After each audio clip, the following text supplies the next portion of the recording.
Mr. Prime Minister, Mr. Defense Minister, General, allow me to introduce myself. My name is François Rousseau. I'm in charge of an informal research group, which does not appear in your organization charts. Our president, to whom I personally and exclusively refer, thought it useful, if not necessary, that I clarify for you a certain number of issues.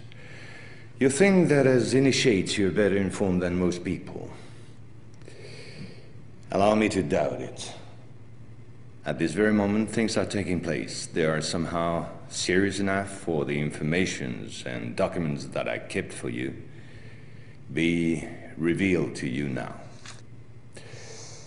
In a word, a manipulative operation unparalleled to this day on a planetary scale is being implemented and will be the final subject of my talk. As regards our era, everything in reality started just before World War II. Hitler had broken certain taboos, such as taking recourse to occultism and secret societies. The N.A.S.A, a Nazi organization assigned with, among other things, archaeological and anthropological research, found this during an expedition to Afghanistan. This flying object is called Vimana, or Astra, by the Hindus. Moreover, during exploration of the subsoil by the Russians and Chinese in 1927, traces of a very ancient nuclear explosion were detected. Certain sedimentary layers had been atomically vitrified 50,000 years ago. The very same phenomenon can be observed around today's nuclear test sites. One must understand that Hitler, thanks to these discoveries which he took highly seriously, was going to open a Pandora's box which no government, whether friend or enemy, wished to close afterward. Behind tragic history, which we all know, lies a theory based on the existence of 4 moons associated with the 4 geological cycle. According to H.A.A.R.P, founder of the world ice theory, the Earth had undergone 4 semi-global extinctions of life due to the fall of one of these moons. Effectively, as one goes along, the satellite moved closer, gravity changed and triggered some deep mutation of the genetic standard, thereby creating a race of highly intelligent giants measuring approximately between 10 to 13 feet tall. Several tens of thousands years later, the moon crashed, the impact causing a serious rise in sea levels and a nuclear-like global winter. This race of giants was to disappear due to a terrestrial gravity which had grown too powerful and incapacitating for their unusual size. Hitler was initiated to these doctrines, and contacts with Tibet in particular were frequent. The Nazis sought contact with the survivors of ancient civilizations, holders of ancient technologies like the previously described Vimanas. One of these civilizations spread out over the entire planet more than 600 pyramids made of stone, earth, and even iron. These pyramids are almost all pointed in the same direction, all have the same proportion as number pi, and all situated in magnetotelluric nodes. The oldest are in Asia. 2 of them are submerged, one south of Japan at Okinawa, another south of Cuba. These 2 were built about 12,000 years ago. I began by this more archaeological reminder for this reason. Our civilization is the 4th of the cycle which I described previously. Yes, I know that my well-hurt our pride were neither the first nor the last. One must understand that the study and understanding of several recovered prototypes were the absolute priority to ensure Nazis' domination over the skies. The Allies, in parallel, focused on mastering atoms and creating the first nuclear bombs. These secret bases were the center of all research supervised by the Nazis. In one of these bases worked Victor Schauberger, father of the Nazis' UFOs. Schauberger headed the Vrill Society in charge of anti-gravitational research. He died in 1958 in Texas, while working under protection of the United States on the improvement of his own flying saucers, which have since become American. You will quickly understand that 70% of unexplained aerial phenomena are human in origin and in no way extraterrestrial. Once World War II was over and Nazi technology had been systematically plundered by both Americans and Russians, the first challenge was to carry on and even complete the Nazis' research in great secrecy. The program, called Project Rainbow, especially known for the Philadelphia experiment, was the immediate proof. Mathematician von Neumann, who collaborated with Albert Einstein and Nikola Tesla on behalf of the Navy, succeeded in accidentally teleporting a Cannon-class destroyer escort, the USS Eldridge. These photos, supplied by Morris K. Jessup before his suspicious death, are rare testimonies for this unique experiment. In the same time, the first Indo-Aryan technology prototype trials did not go by unnoticed. The military had come up with a more efficient parade than secrecy. At about the same period, Kenneth Arnold, US Air Force pilot and CIA agent, launched the greatest operation in manipulation ever concerning the existence of UFOs. Making people believe they didn't exist was not the right solution and clearly insufficient. Discrediting enemies and frightening the population by systematic misinformation proved far more efficient. UFOs and parahuman belong henceforth to the movies, television, and collective paranoia, and not to the realm of scientists, as it should have been the case. In May 1947, the American Secret Services discovered the existence of an ancient terrestrial UFO secretly recovered by the Russians, which had crashed into the Altai Mountains along their border with Mongolia. Tension between the two blocs immediately rose a serious notch. The discovery was spectacular, and so not to lose face, the Pentagon, in tandem with the CIA, decided to tell lies and imagine a huge bluff to convince both the Russians and the world at large that they too recovered a UFO in Roswell in July 1947. Of course, it wasn't true, but the bluff worked all the same. In February 1949, just after the so-called Roswell incident, an UFO was photographed and filmed in Antarctica. It was the first photo of this type of a cigar-shaped object. Other appearances were then to follow in one another by cyclic waves.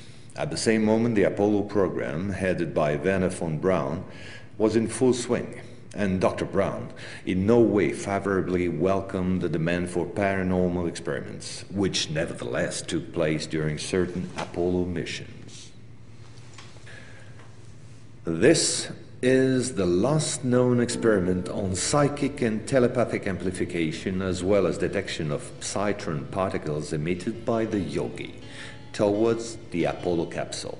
But these tests were all eclipsed by the systematic appearance of unidentified objects around orbital flights and the discovery of traces of civilization on the moon.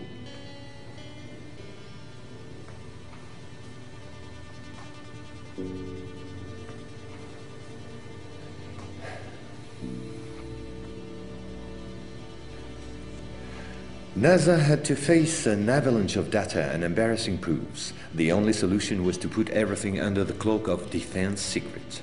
In 1971, the Jason Directive set up a special retouching service whose purpose was to erase all signs of civilizations or ruins on the moon, especially in those photos intended for the general public and the press. In June 1965 has appeared this in a satellite report in the area of Deception Islands, south of Argentina. The Russians tried to sabotage the refloating operation in vain, despite the violence of the confrontation. The flying object was finally brought back to Edwards Air Force Base in California. And 10 years later, the first anti-gravitational drone using magneto-hydrodynamic propulsion, or MHD, made its debut test flight in the desert around Edwards Air Force Base, where a number of prototypes came into being. The Belgians got a small glimpse of so-called UFOs in 1989 and 1990. The incriminating model was a triangular-shaped Astra TR-3B or XR-7, capable of flying in total silence at more than Mach 10. Now, I would like to speak to you about another concrete application of such technology. The B-2 bomber, whose development started in 1982. The official B-2 stealth bomber, which flew for the first time in 1989, was to serve as cover for another unconventional B-2 to be built in parallel. This top-secret model used, among other things, a plasma creation system, exploiting the airflow like an MHD generator. This system produces ionization of the air around the B-2, thereby suppressing air resistance while ensuring total invisibility for any type of radar. This nuclear bomber has flown for 15 years now at more than Mach 10. It can fly around the Earth in just a few hours without being seen. Naturally, such military research was to give rise to many commercial spin-offs. Over the last 10 years, we've seen the appearance of dozens of non-lethal armaments like E-bombs or electromagnetic bombs, as well as, of course, microwave weapons and powerful lasers. The U.S. Department of Defense, through the multinational Raytheon, decided to invest a gigantic amount of money in an experimental program called H.A.A.R.P, or High Frequency Activate Auroral Research Program. And it was quite a program. Officially, the base in Alaska studies the ionosphere. In truth, the real possibilities of the installation are enormous. Climate manipulations,